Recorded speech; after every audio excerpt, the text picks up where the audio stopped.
سرکار عارف کھڑی میاں محمد بخش قادری رحمت اللہ علیہ فرماؤں نے میرا ایمان ہے بزرگو دوستو کہ محفل سیف الملوک کی اے اللہ دے ولی دا دارے اور جنہ دی محفل ہوئے محفل والے بھی ضرور تشریف لے آمدے نے ایک دن پھتا نور جمال منو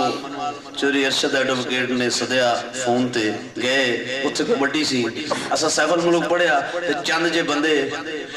تے آہدے نے شیطان میں نا انسان دے وچ وڑ جاندہ ہے شرار پیدا کرنے دی کوشش کردا ہے لیکن وہ چند جے بندے انہاں دل کوٹی ہوئے لیکن کچھ چیز سانو نہ کہ عارف کھڑی میاں صاحب دا کلام سننا ہے اسا پڑھ کے سٹیج تو تھلے اتھرے تے اتھے لڑائی شروع ہو گئی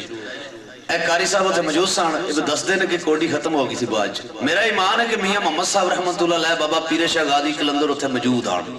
اپنا کلام سنن واسطے تے سرکار میاں صاحب لکھ دے نے بے غرضاں اگر کی کرنی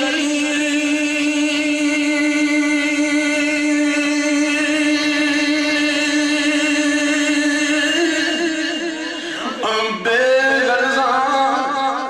اگر کی کرنی